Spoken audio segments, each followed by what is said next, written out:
Sabe aquela história de Sócrates no Oráculos? Só sei que nada sei, por isso que eu sou sábio. A consciência do limite está na raiz da prática filosófica. E aí eu já começo, logo de início, dizendo o que é filosofia. É consciência do limite. O que é filosofia? É consciência da ignorância. O que é filosofia? É conhecimento profundo da condição humana. Dessa torrente de névoas que constituem o nosso estar no mundo, de tal modo que é preciso um esforço para romper a nossa situação natural, que é a da ignorância. A situação natural de todo ser humano é a ignorância de si, e a ignorância de si, obviamente, está atrelada à ignorância do outro, à ignorância dos nomes, à ignorância das coisas, à ignorância das funções, à ignorância da legitimidade, a ignorância da forma, a ignorância do sistema melhor possível, a ignorância do bem e do mal, a ignorância da justiça, entende?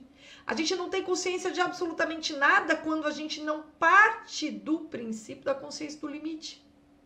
E aí é engraçado porque você tem o oráculo de Delfos por trás da personalidade de Sócrates, que é o conhece-te a ti mesmo, né? E o cuidado com a moderação. E a gente tem no Filebo, que eu considero um dos maiores diálogos de Platão, o Filebo é como se fosse um mapa da metafísica platônica, tá? O Filebo, assim, vale muito a pena você ler um diálogo como Os Rivais. Você vê que o conceito de medida é fundamental aqui. Aí você volta e lê o Filebo.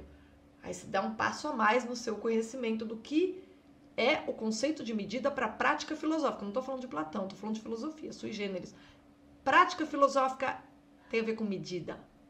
Razão pela qual, do ponto de vista da moralidade clássica, o moderar-se, ou o meio que está na Ética Nicômaco, é o tema fundamental.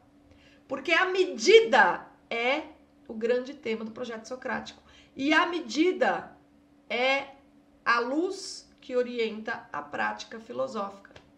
Então, a filosofia começa com a consciência da medida do nosso conhecimento, que se traduz por uma ignorância absoluta de todas as coisas, que pode ser rompida num esforço permanente por encontrar algumas luzes no meio do caminho, tá? O esforço platônico se traduz na sua metafísica, mas reparem no esforço platônico, qual é a característica? É mapear a escuridão, é falar do invisível, é entrever na treva, no invisível, naquilo que a gente não vê com os olhos, aquilo que é preciso conhecer para a gente compreender o que nós vemos com os olhos. Então, o que é filosofia, assim, da maneira mais simples? Compromisso de vida. E ela acontece o tempo todo. Então, você não tem que colocar uma gravata. Assim, eu sei que a gente tem aula aqui uma vez por semana. Mas você não precisa colocar uma gravata, ir até o lugar ali. Não, você faz filosofia o tempo todo. O que é filosofia é um compromisso. E esse compromisso se traduz numa maneira de viver, numa maneira de ser, numa maneira de falar, numa maneira de lidar com o outro. Maneira essa que irritou os atenienses e colocou Sócrates em apuros, mas maneira essa que é o cuidado de si, que se desdobra no cuidado com o outro. Tá? O que a gente vê nos rivais?